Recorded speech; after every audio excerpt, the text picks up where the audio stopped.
ओम शांति। ओम शांति बाबा। आज 16 मई 2025 है और आज हम अध्ययन करने जा रहे हैं परमपिता परमात्मा के अनमोल मधुर महावाक्यों को, मुरली को। तो ये अमूल्य मुरली बाबा हमें देते हैं अपनी आत्मा के संस्कारों में परिवर्तन लाने के लिए। तो इस मुरली को हमें अपने आत्मा के स्तर पर अध्ययन करना है ना। तो इसके लिए जो इस ब्रह्मा कुमार का अनुभव रहा है और वो है कि मुरली को अपने से ज़रूर अध्ययन करना है। उसके लिए मुरली अपने हाथों में लेकर बड़े इत्मीनान भाव से बैठना है और ये अनुभव करना है, इस भान से, इस शरीर के भान से निकलकर आत्माभिमानी स्थिति में। और जिसके लिए सूक्ष्म शरीर के साथ तो हम कहीं भी जा सकते हैं ना, तो क्यों ना चल चलें मधुबन की धरा पर अपने सूक्ष्म शरीर के साथ, खास तौर पर मधुबन के उस पांडव भवन में जहाँ हिस्ट्री हॉल है। और जैसे ही मैं आत्मा अपने सूक्ष्म शरीर के साथ इस हिस्ट्री हॉल में उपस्थित होता हूँ, परम पिता परमात्मा की उपस्थिति का अनुभव करता हूँ, क्योंकि उनकी उपस्थिति में, उनके सानिध्य में आते ही मुझ आत्मा में पवित्रता, शांति, प्रेम और सुख के प्रकंपनों का संचार होने लगता है। और वो बाबा मुझे दृष्टि से ज्ञान, प्रकाश और अष्ट शक्तियों का प्रवाह मुझ आत्मा में करते हैं। और इतना अनुभव पाने के बाद परमपिता परमात्मा के सानिध्य में आने से मुझ आत्मा में आनंद का एक आवरण तैयार हो जाता है, जिस आवरण में अब माया की कोई बात मुझे हिला नहीं सकती, मुझे इस आत्माभिमानी स्थिति से बाहर नहीं लाएगी। तो ऐसे आनंद विभोर होकर, पूरी तरह से आत्माभिमानी स्थिति में आकर, परमपिता परमात्मा के सानिध्य में रहकर अध्ययन करते हैं ये अमूल्य मुरली। और इस जादुई मुरली में बाबा कहते हैं, मीठे बच्चे, तुम्हारा प्रेम एक बाबा से है, क्योंकि तुम्हें बेहद का वर्षा मिलता है। तुम प्यार से कहते हो मेरा बाबा। हाँ जी बाबा। आगे प्रश्न रूप में मेरे बाबा कहते हैं, किसी भी देहधारी मनुष्य के बोल की भेंट बाबा से नहीं की जा सकती। तुलना, भेंट यहाँ पर बाबा तुलना कह रहे हैं कि किसी भी देहधारी की कोई भी बात की तुलना हम बाबा की बातों से नहीं कर सकते हैं। क्यों? उत्तर बतलाते हैं मेरे बाबा, क्योंकि बाबा का एक एक बोल महावाक्य है। जिन महावाक्यों को सुनने वाले महान अर्थात पुरुषोत्तम बन जाते हैं। अगर इस बाबा के अमूल्य महावाक्यों को ध्यान से सुनेंगे और धारण करेंगे ना, तो पुरुषोत्तम बन जाएंगे। बाबा के महावाक्य गुलगुल अर्थात फूल बना देते हैं। मनुष्य के बोल महावाक्य नहीं, उनसे तो और ही नीचे गिरते आए हैं। मनुष्य मन मत चला चला के क्या हो गया, स्थिति हमारी नीचे ही गिरती आई। गीत है बदल जाए दुनिया। ओम शांति। गीत की पहली लाइन में कुछ अर्थ है, बाकी सारा गीत कोई काम का नहीं है। जैसे गीता में भगवान उवाच मन मना भव मध्याजी भव, ये अक्षर ठीक है, इसको कहा जाता है आटे में नमक। अब भगवान किसको कहा जाता है, ये तो बच्चे अच्छी रीति जान गए हैं। भगवान शिव बाबा को कहा जाता है। शिव बाबा आकर शिवालय रचते हैं। आते कहाँ हैं? वैश्यालय में। खुद आकर कहते हैं, हे मीठे मीठे लाडले सिकी न दे रूहानी बच्चों। सुनती तो आत्मा है ना, आत्मा को बाबा उसके वास्तविक स्वरूप से पुकारते हैं। जानते हो हम आत्मा अविनाशी हैं, ये देह विनाशी है। हम आत्मा अब अपने परम पिता परमात्मा से महावाक्य सुन रहे हैं। महावाक्य एक परम पिता परमात्मा के ही हैं, जो महान पुरुष पुरुषोत्तम बनाते हैं। बाकी जो भी महात्माएं गुरु आदि हैं, उनके कोई महावाक्य नहीं है।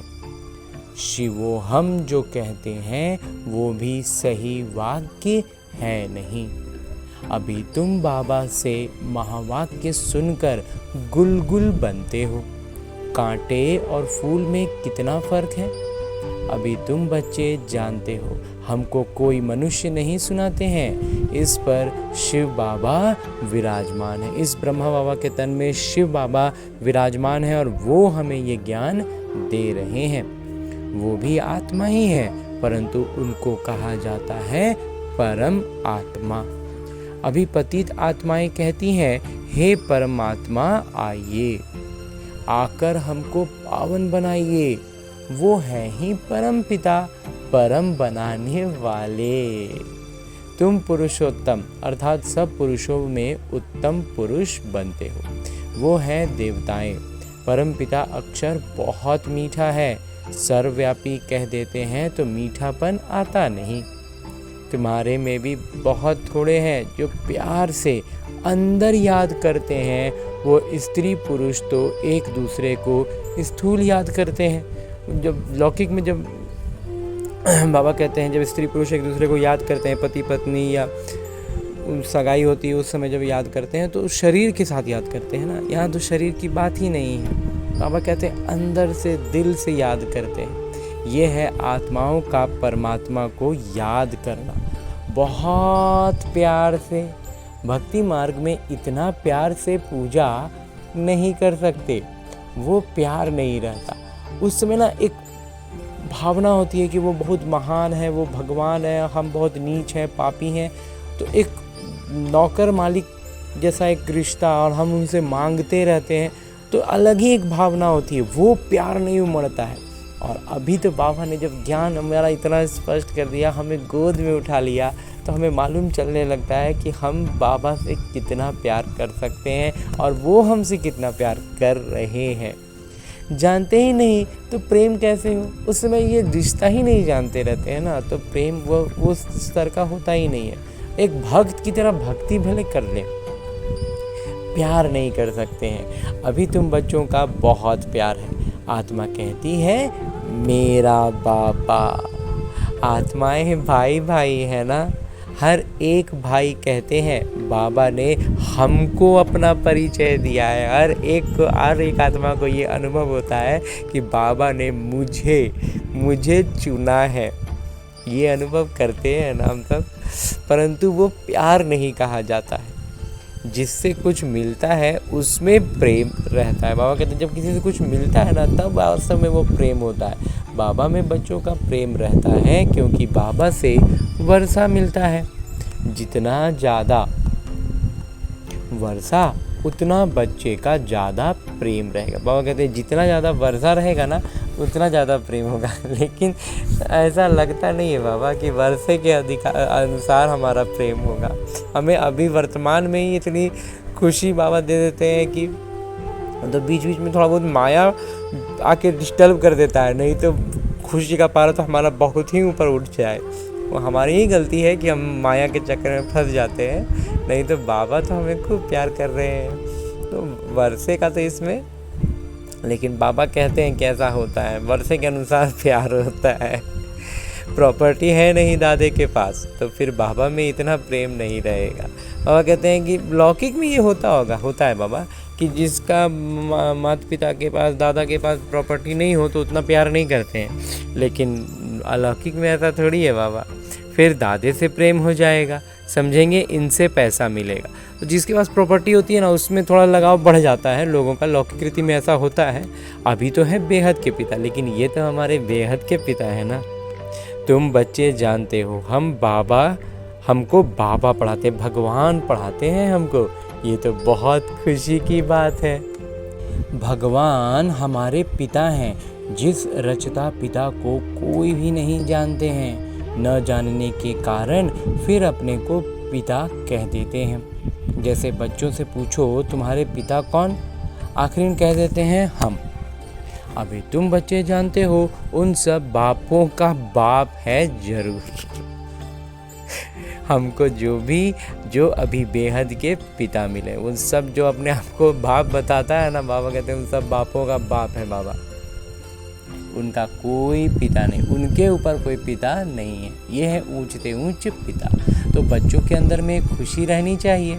उन यात्राओं पर जाते हैं तो वहाँ इतनी खुशी नहीं रहेगी, क्योंकि प्राप्ति कुछ है नहीं, सिर्फ दर्शन करने जाते हैं। मुफ्त में कितने धक्के खाते हैं, सिर्फ दर्शन के नाम पर कितना धक्का खाते हैं।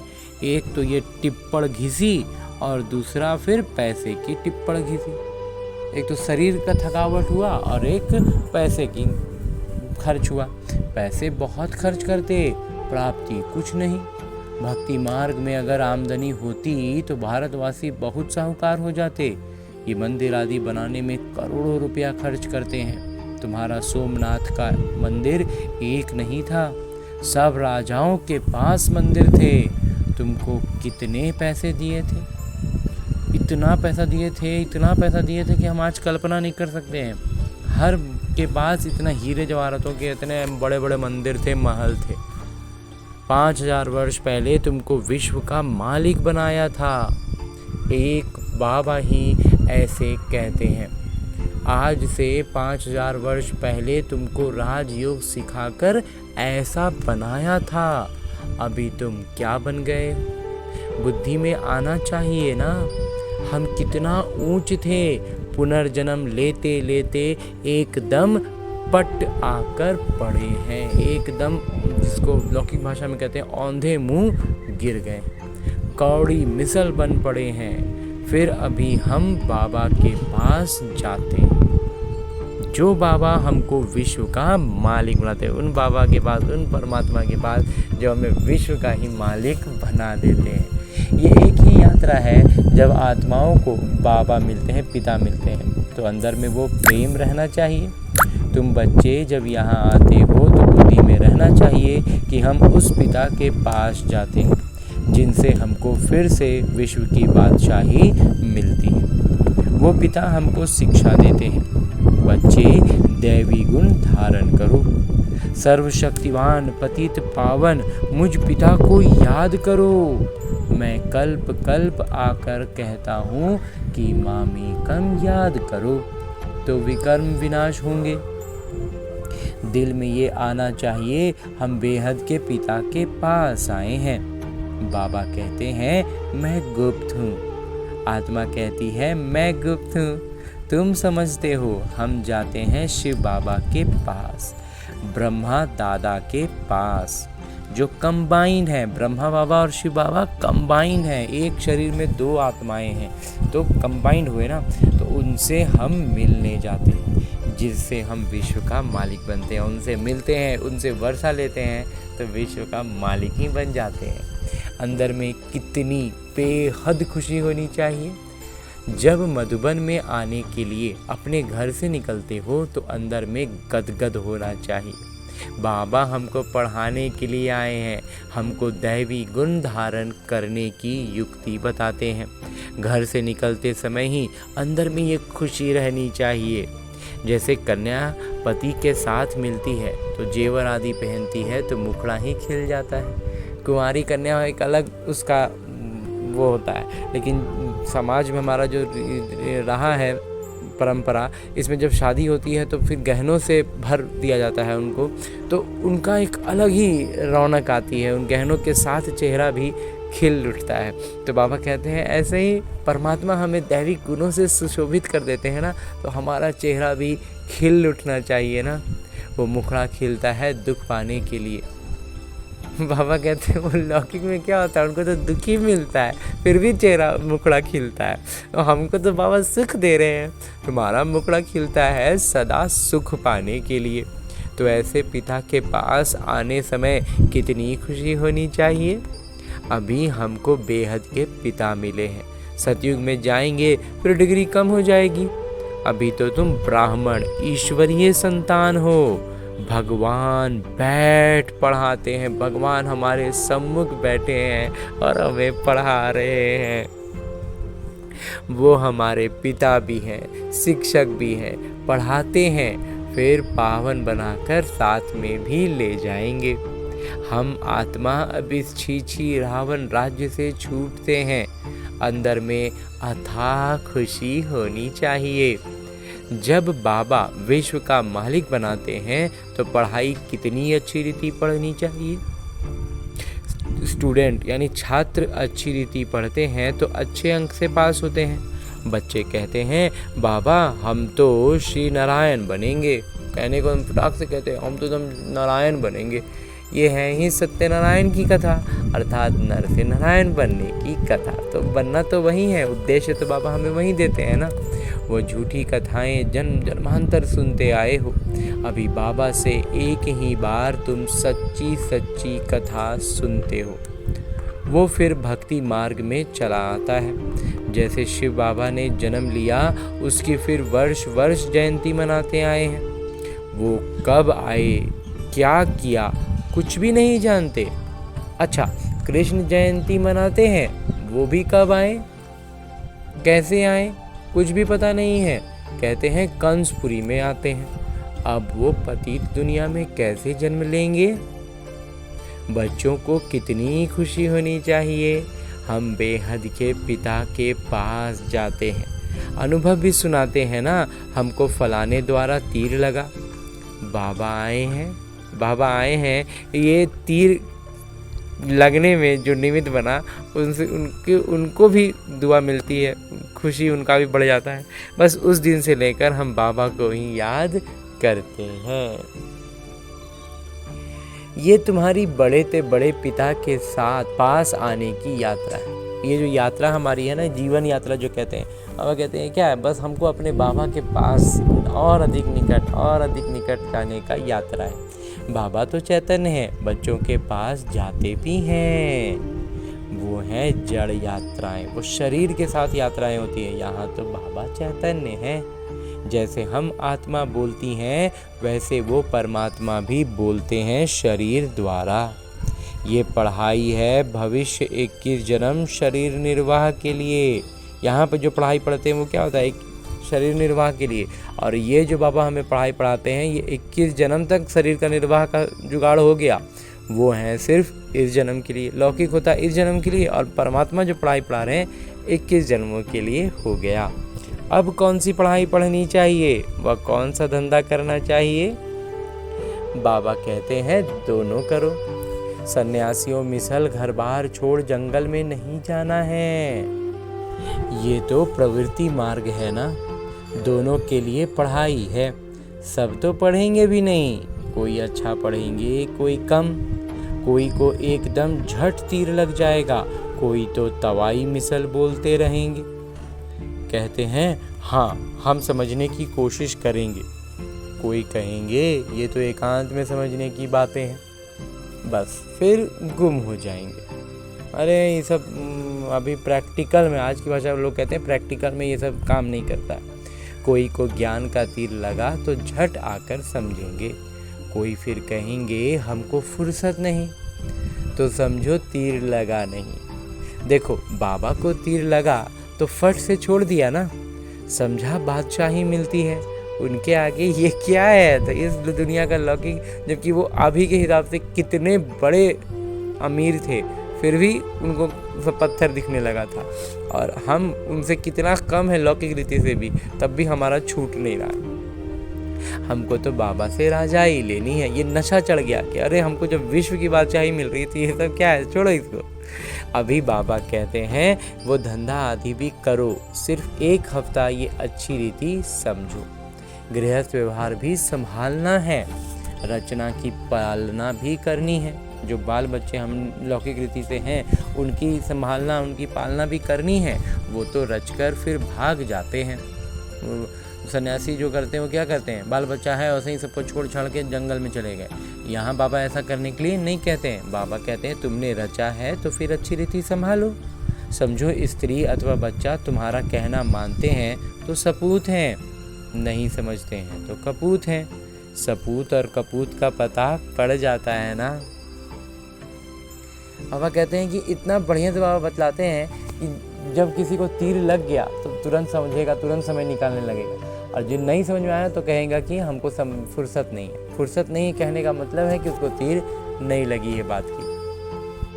तो आगे में फिर बाबा कहते हैं कि इसका मतलब ये भी नहीं है कि पूरा घर बार छोड़ छाड़ के आ जाना है जैसे लौकिक सन्यासी करते हैं। तो उसके लिए बाबा यहाँ पर हमें अच्छे से स्पष्ट करके बताते हैं। बाबा कहते हैं तुम श्रीमत पर चलेंगे तो श्रेष्ठ बनेंगे, नहीं तो वर्षा मिल ना सके।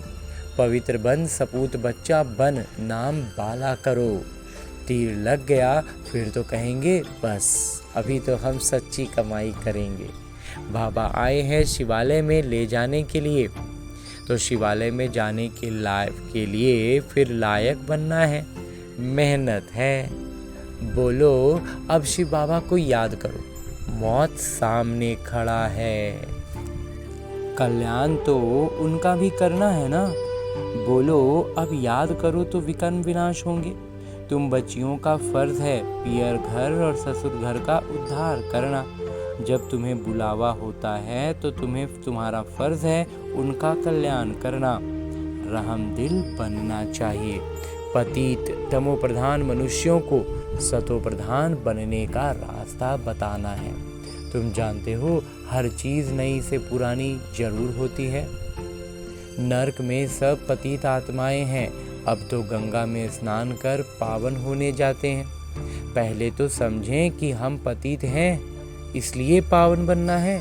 बाबा आत्माओं को कहते हैं मुझे याद करो तो तुम्हारे पाप नष्ट हो जाएंगे।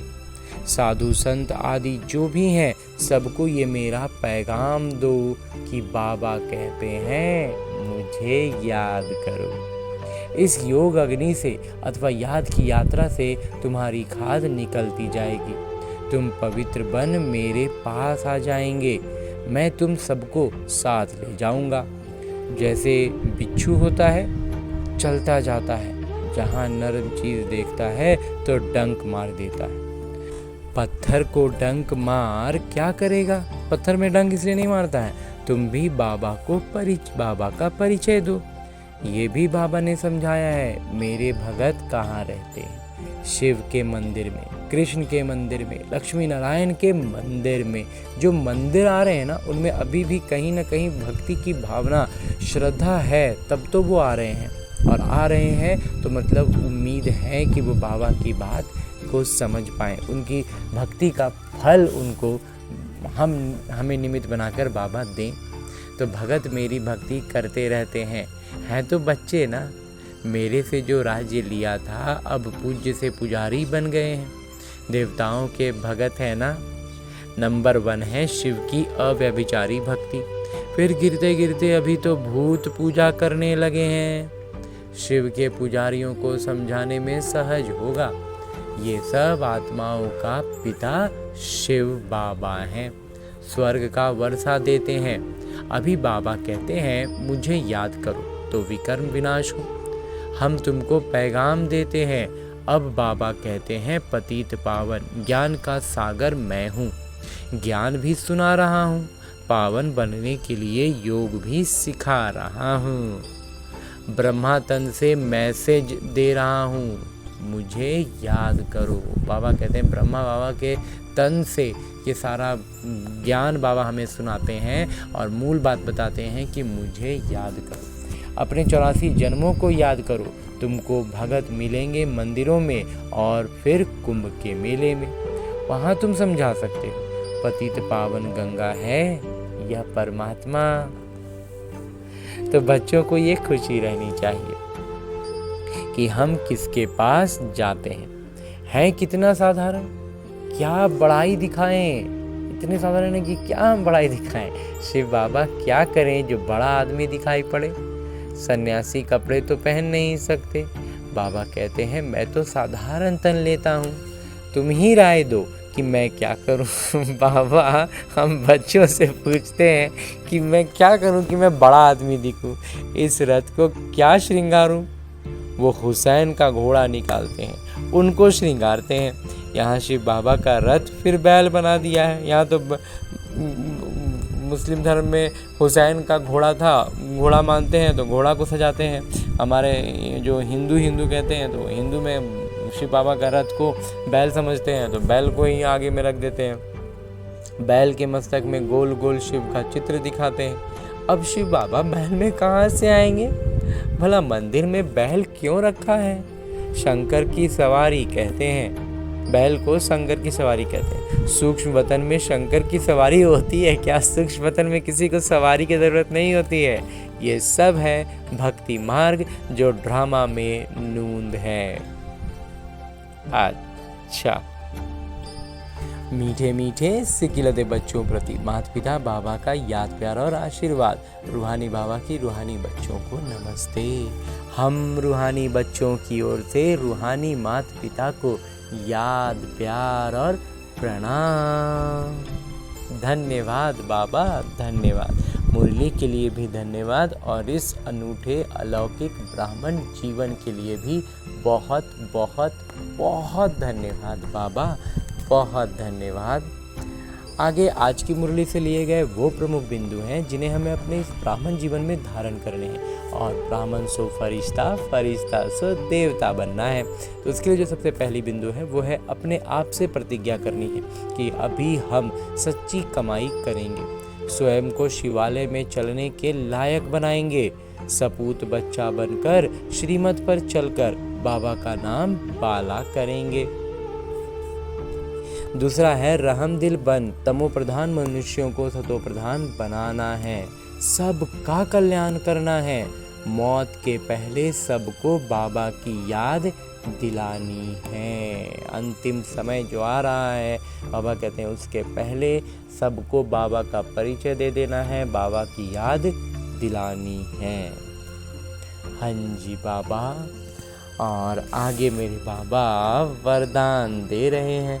वरदान देते हुए मेरे बाबा कहते हैं, हर मनुष्य आत्मा को अपने तीनों कालों का दर्शन कराने वाले दिव्य दर्पण भव।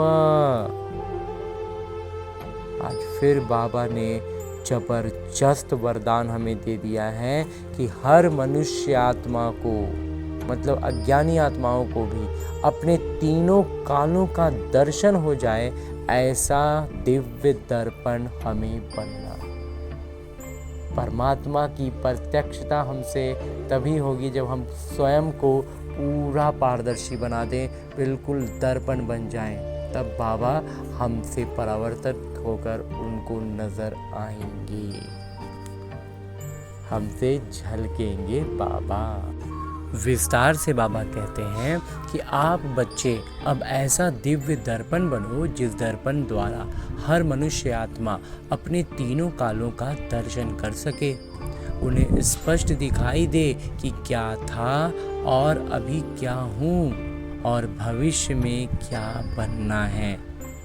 जब जानेंगे अर्थात अनुभव करेंगे व देखेंगे कि अनेक जन्मों की प्यास व अनेक जन्मों की आशाएं मुक्ति में जाने की व स्वर्ग में जाने की अभी पूर्ण होने वाली है, तो सहज ही बाबा से वर्षा लेने के लिए आकर्षित होते हुए आएंगे। हाँ जी बाबा। बाबा हमें ऐसा दर्पण बनने के लिए कह रहे हैं जिसमें परमात्मा का स्वरूप, परमात्मा की वो प्रारब्ध उनको दिखाई दे कि वो कहाँ थे, क्या हैं और क्या बनने वाले हैं।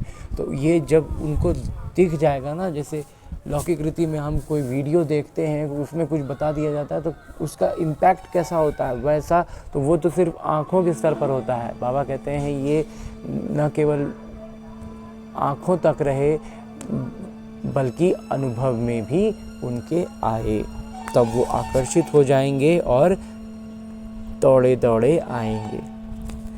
और आगे स्लोगन है, मुरली का उपदेश है कि एक बल एक भरोसा। इस पाठ को सदा पक्का रखो तो बीच भंवर से सहज निकल जाएंगे। हाँ जी बाबा, एक बल एक भरोसा। कितना भी भंवर आ जाए, कुछ भी हो जाए, हम निकल आएंगे। हाँ जी बाबा। और परमपिता परमात्मा से हमने इतना श्रेष्ठ ज्ञान मुरली का अध्ययन किया, वरदान प्राप्त किया, और आज का वरदान बाबा का बहुत श्रेष्ठ वरदान बाबा ने दिया है। इतना श्रेष्ठ वरदान लेने के बाद अब मेरे बाबा इसी अव्यक्त स्वरूप में स्थित रहकर एक इशारा देते हैं, और इशारा के लिए बाबा ने एक श्रीमत दिया हुआ है, और उस श्रीमत के विस्तार के लिए बाबा हर दिन अलग अलग आयाम से, अलग अलग उदाहरणों से हमें उस इशारे की स्पष्टता भी देते हैं। तो इशारा दिया है बाबा ने कि रूहानी रॉयल्टी और प्योरिटी की पर्सनैलिटी धारण करो, हमारी व्यवहार में आत्मिकता हो और हमारे चेहरे पर पवित्रता की चमक हो। इस बात को स्पष्ट करते हुए आज के लिए बाबा ने जो इशारा दिया है वो है वारिस क्वालिटी प्रत्यक्ष तब होगी जब आप अपनी प्योरिटी की रॉयल्टी में रहेंगे। बाबा कहते हैं वारिस क्वालिटी मतलब परमात्मा के उत्तराधिकारी, विश्व महाराजा हम कब बन सकते हैं, ये कब हमसे प्रत्यक्ष होगा, जब हम अपने पवित्रता की रॉयल्टी में, पवित्रता के उफान पर रहेंगे। कहीं भी हद की आकर्षण में आंख न डूबे।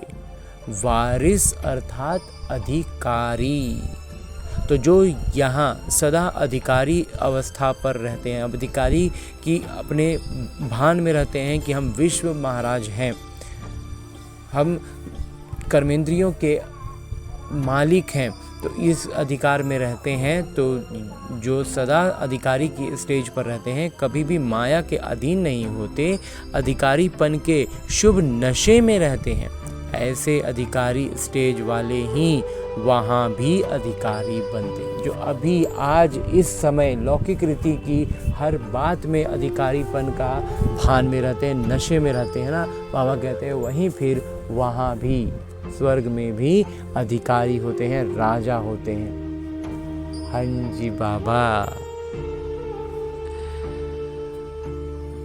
और इतना श्रेष्ठ परमात्मा से हमने इशारा भी पा लिया, तो अब वक्त है कि हम इन सारी ज्ञान रत्नों को, इन सारी बातों को अपने जीवन में धारण कर लें, क्योंकि जब हम इन ज्ञान रत्नों को अपने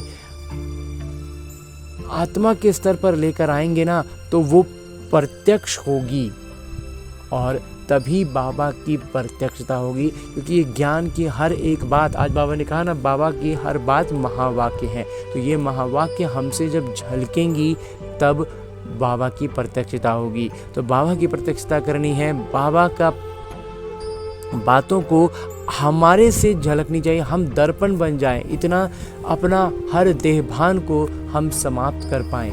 तो इसके लिए हमें अपनी तरफ से क्या करना है? अभ्यास। हर छोटी बड़ी परिस्थिति में ये अभ्यास करना है। अपने जीवन की हर परिस्थिति को एक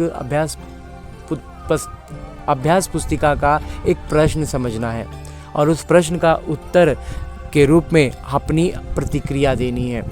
और जितना ज़्यादा हम हर परिस्थिति में परमात्मा के बताए ज्ञान के हिसाब से अपने स्थिति में सुधार लाते जाएंगे, हमारी प्रतिक्रिया जितना ज़्यादा आत्मिक अवस्था में रहकर होगी, जितना ज़्यादा हम पवित्रता पर अचल अडोल होंगे, उतनी ज़्यादा हम साफ दर्पण बन पाएंगे, जिससे बाबा की प्रत्यक्षता हो।